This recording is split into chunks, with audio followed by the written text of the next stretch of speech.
One of the more interesting athletes that is currently competing in this 2024 track season is Fred Kerley from the United States. He's the 2022 world champion. He's one of the top 10 fastest 100-meter athletes of all time. He has already established himself as one of the best sprinters of all time. And he's also one of 3 athletes to ever go sub-10 for the 100, sub-20 for the 200, and sub-44 for the 400 meters. Fred is fast and freakishly talented when he's at his best.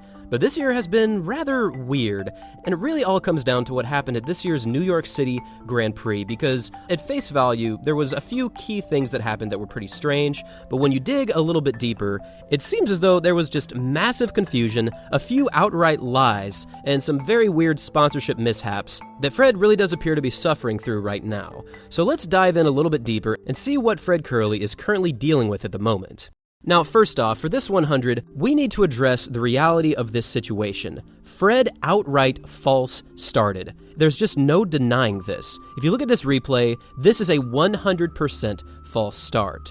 But on the results page, it has DNS next to his name, which signifies that he did not start. Now, the reason that they gave him this DNS was because that his blocks did slip out from under him, and this was a very weird situation, and I think what ultimately happened here was that the racing officials saw that the blocks slipped and gave him the benefit of the doubt and said, okay, this is kind of strange, you can start if you want to, or you can pretty much do whatever you want. And if you witnessed what happened at this year's Grand Prix, you'll know that Fred Kerley straight up left the track barefoot, running 100 meters from the start, and he exited the field without running in this race. Now, the reason Fred did this was because he said the racing officials were taking too long, he was officially getting cold, and this meant that it would be difficult to run fast, because if you're not running when you're warm, the odds of pulling a muscle or just not running fast are much higher.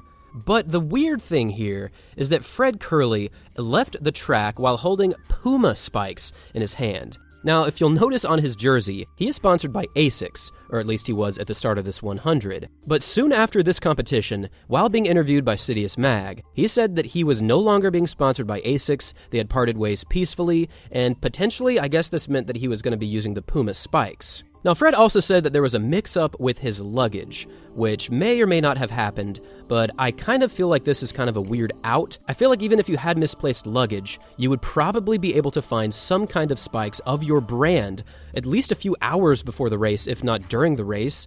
But either way, this whole sponsorship with ASICS does appear to be over, and it also is significant to mention that this men's 100 was sponsored by ASICS.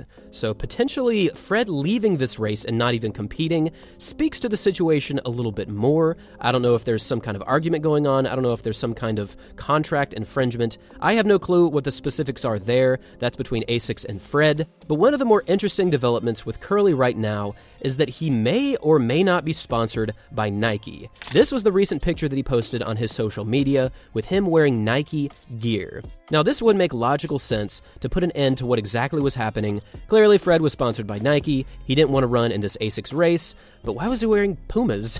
There's just so many strange stories here. But to put it simply, I think what happened here was that Fred Kerley knew he false started, and he did have a right to be upset about the blocks, but he used the slipping blocks as an excuse to say that he didn't false start, but there's just no denying it. You literally did false start. This was one of the more weird back and forths and misinformation races that I can really ever remember. And as we get closer and closer to the Olympic trials, Fred Kerley is in a very strange position. He is a world champion. He's got a PR of 9.76 seconds. So he does come in with some strong experience.